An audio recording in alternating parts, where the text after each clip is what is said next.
Hello friends, welcome to IAS aspirant channel. Friends, आज हम important topic को discuss करेंगे, जिसमें हम देखेंगे कि इकोनॉमिक्स के जो जेपीएससी में क्वेश्चन पूछा गया था उसका हम आंसर राइटिंग करेंगे। ठीक है, तो ये देखिए आपका जेपीएससी का इकोनॉमिक का ये क्या है क्वेश्चन है। इसमें पूछा हुआ है कि राष्ट्रीय आय क्या है, राष्ट्रीय आय को मापने की तरीके पर चर्चा करें। ठीक है, सिंपल है, हमको इसको चर्चा करना है, जस्ट डिस्कस करना है। ठीक है, इसके बाद देखिए हम बजट पर हैं, तो आगे हम बाद में देखेंगे, पहले हम इस क्वेश्चन को डिस्कस करेंगे। चलिए देखते हैं। तो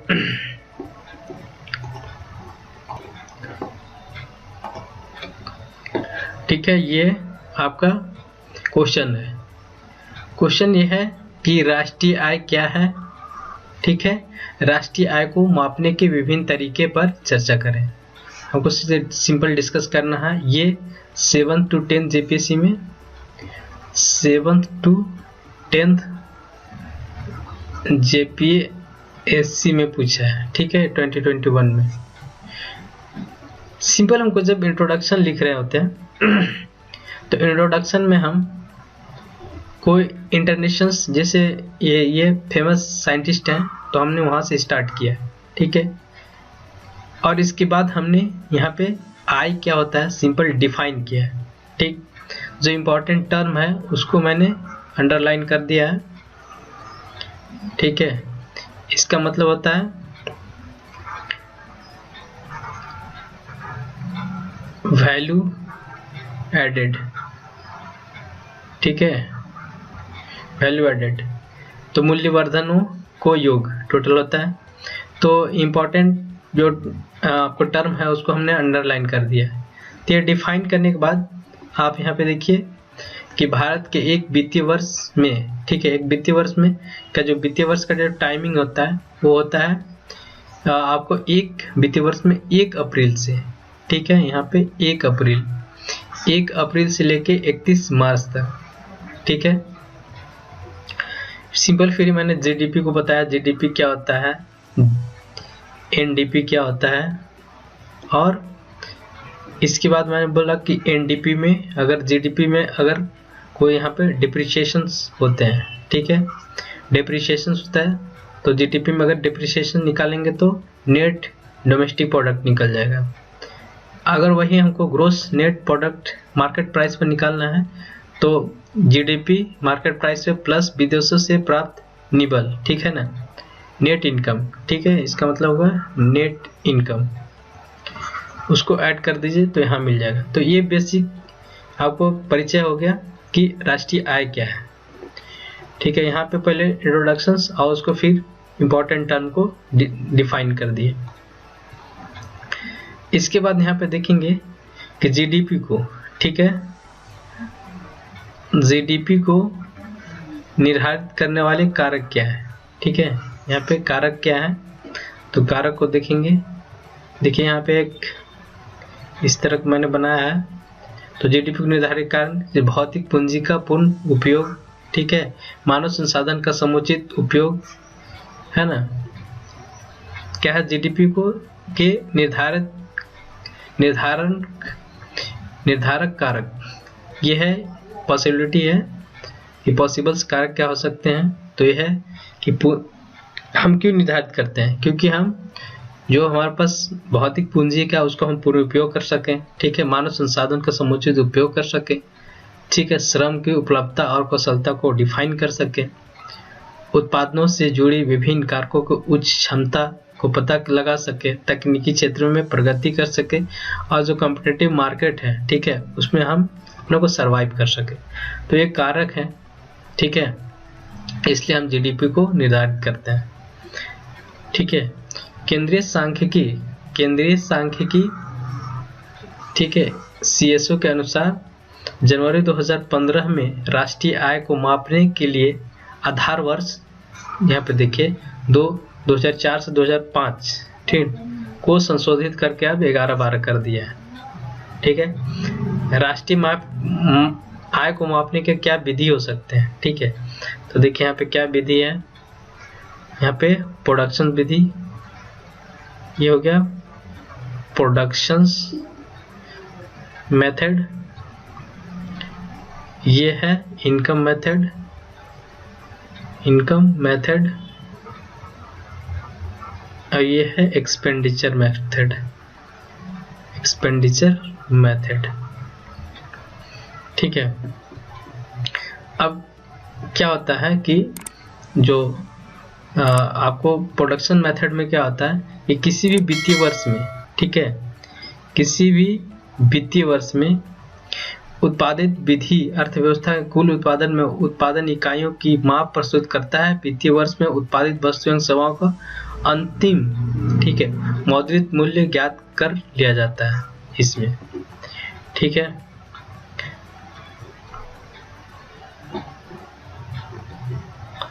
तो इसमें क्या होता है कि अगर हम देखते हैं कि इसमें जो सपोज मेरे पास एक किसान है, एक फार्मर है, ठीक है, ये फार्मर है और ये बेकरी वाला है, ठीक है।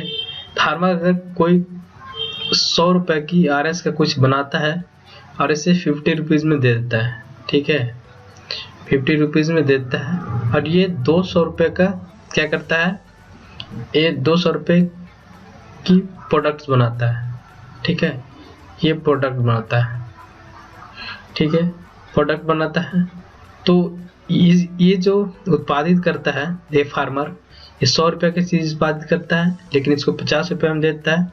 तो अगर हम टोटल देखें तो टोटल में इंटरमीडिएट है, उसको हमको 50 रुपीज घटा देना होता है।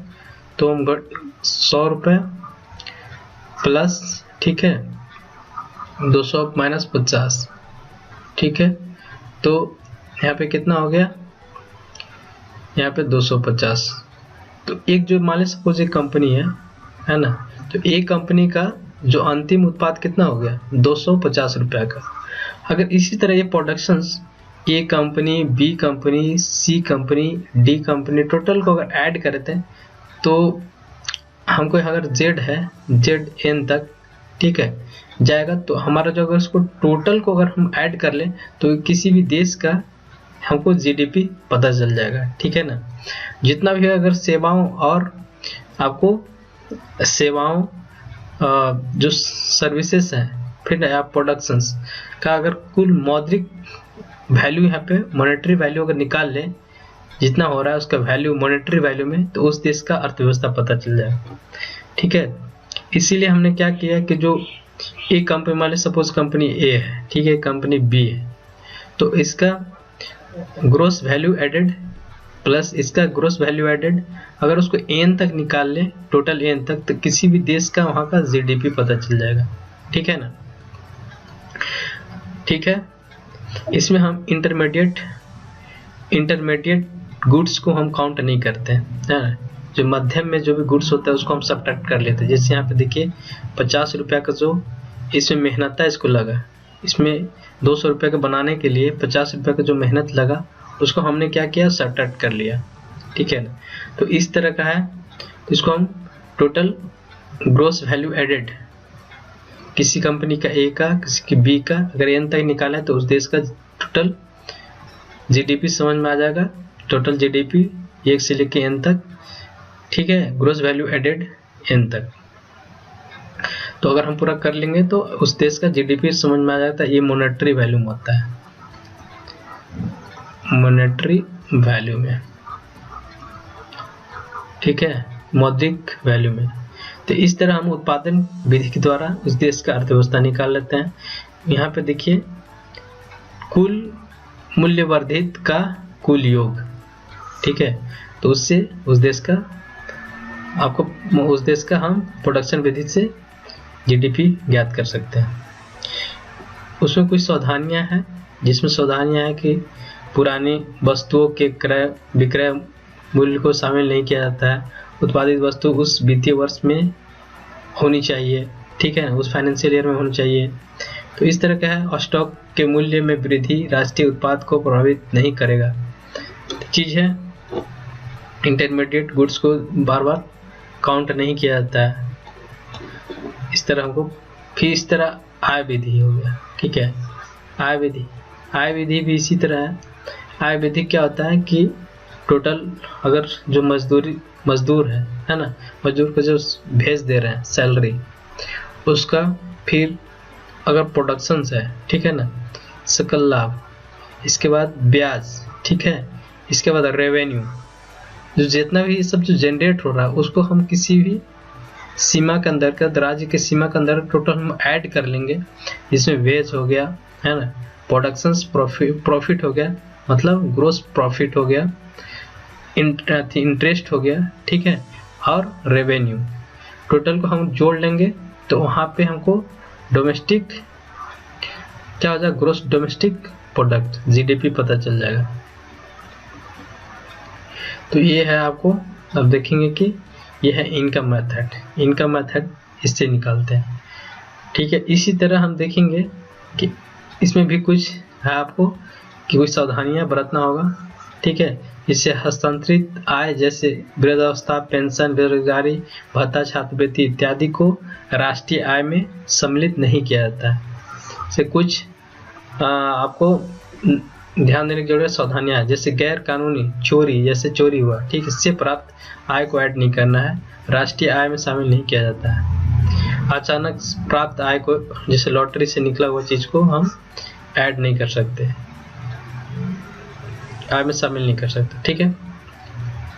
तीसरा जो विधि है एक्सपेंडिचर विधि, व्यय विधि, ठीक है ना। तो इसका डेफिनेशन है आपको टेलीग्राम पर पीडीएफ शेयर कर देंगे। तो इसको हमको जीडीपी निकालने के लिए, ठीक है, जीडीपी निकालने के लिए क्या करना है कि इसमें हमको C + I + G + X - M को टोटल ऐड कर देंगे तो उस देश का क्या हो जाएगा, सकल जीडीपी निकल जाएगा। C क्या है, निजी अंतिम उपभोग व्यय, ठीक है, कंजप्शन है वो निजी अंतिम उपभोग व्यय। उसी तरह I क्या है, I सकल घरेलू पूंजी निर्माण या विनियोग व्यय, ठीक है। कंजप्शन है, इन्वेस्टमेंट है, यहाँ पे G क्या है, सरकारी अंतिम उपयोग व्यय, ठीक है, ये गवर्नमेंट का अंतिम उपभोग व्यय, ठीक है। इसी तरह X - M क्या है, ये है निर्यात, ये है आयात, सर इसका जो टोटल है ना, निबल विदेशी निवेश, इसको टोटल हम ऐड कर दें तो उस देश का जीडीपी प्राप्त हो जाता है। तो ये क्या है, ये है एक्सपेंडिचर मेथड के द्वारा, तो आप इतना लिख दीजिए। इसी तरह एक शॉर्टकट मैंने बता दिया है कि व्यय विधि द्वारा क्या क्या होता है, आय विधि द्वारा क्या है, और उत्पादन विधि द्वारा टोटल ग्रोस वैल्यू एडेड, ठीक है, संपूर्ण मूल्यवर्धित वैल्यू का, मूल्यों का योग। चलिए, इस तरह व्यय विधि द्वारा राष्ट्रीय आय की गणना करते समय सावधानियां रखना है ना, उसमें व्यय विधि द्वारा, तो इसमें जो सावधानियां हैं वो लिख दिए हैं। इसके बाद हम यहाँ पे देखेंगे राष्ट्रीय आय को मापने की कठिनाइयाँ। राष्ट्रीय आय को मापने में क्या कठिनाइयाँ हैं, तो स्टॉक के मूल्यांकन में समस्या आता है, ठीक है, मूल्यों में ह्रास के मूल्यांकन में जो मूल्य है, ठीक है, डिप्रिसिएशन हो रहा है, तो उसमें आपको मूल्यों की मूल्यांकन में समस्या आता है, ह्रास का, ठीक है। दोहरी गणना एवं मध्यवर्ती वस्तुओं के मूल्यों को संबंधित समस्या, एडेड हो जाता है, डबल एडेड, ठीक है, डबल हम क्या करते हैं, डबल ऐड कर देते हैं, तो उसका भी एक समस्या है, ठीक है। राष्ट्रीय आय संबंधी आंकड़ों का अभाव, प्रॉपर हमको इनकम जो होता है वो हमको पता नहीं चल पाता है, ठीक ना, ब्लैक मनी से इधर उधर हो जाता है, हवाला ब्लैक मनी, तो हम टोटल आय का समस्या होता है, उसका हमको आंकड़े जो आते हैं वो, या फिर जो टैक्स का चोरी, तो उससे हम प्रॉपर आय डिसाइड नहीं कर पाते, तो भी एक दिक्कत होता है। अमौद्रीकृत वस्तुएं एवं सेवाओं का मूल्य, ठीक है, वैसे वैल्यू जो कि उसका मौद्रिक वैल्यू नहीं है तो उसको गणना करने में समस्या आती है, तो उसको राष्ट्रीय आय में किस तरह ऐड किया जाए, तो ये एक प्रॉब्लम है, तो ये कठिनाइयाँ है। ठीक है, इस तरह राष्ट्रीय आय को मापने, ये है आपका कंक्लूजन। ठीक है, ये कंक्लूजन है। राष्ट्रीय आय मापने के लिए दिए गए 3 विधि किसी देश की सीमा में उत्पादित वस्तुओं एवं सेवाओं का मापने का मौद्रिक मूल्य में एक विधि है, जिससे देश का सकल घरेलू उत्पाद ज्ञात कर सकते हैं। तो ये तरीके हैं। इस तरह आंसर मैंने अपने से लिखा है, अगर इसमें कुछ आप ऐड करना चाहें तो ऐड कर लीजिए, और इससे ये कंटेंट को और अच्छा बना सकते हैं। बस लिखने का आप ट्राई कीजिए। ठीक है, आप जब तक लिखेंगे नहीं तब तक आप चीज़ को समझ नहीं पाएंगे और फिर परफॉर्म नहीं कर पाएंगे। ठीक है, थैंक यू फॉर वॉचिंग। और नेक्स्ट फिर आंसर इस तरह आपको चलेगा, है ना। इसमें आपको जितना भी क्वेश्चंस है जेपीएससी का 2021 का 2016 का, है ना,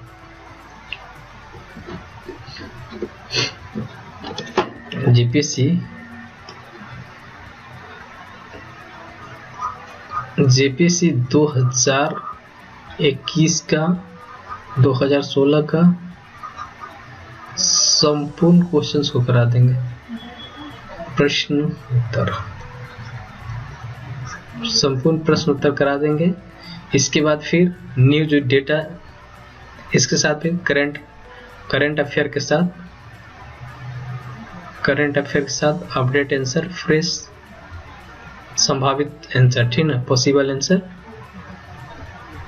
आंसर को फिर लिखेंगे। तो पहले हमको देखिए, जेपीएससी में अभी भी स्टैटिक्स टाइप का पूछ रहा है, स्टैटिक्स टाइप का क्वेश्चन पूछ रहा है। ठीक है, क्वेश्चन पूछ रहा है तो आप पहले स्टैटिक्स ही तैयार करें ठीक से। Thank you for watching.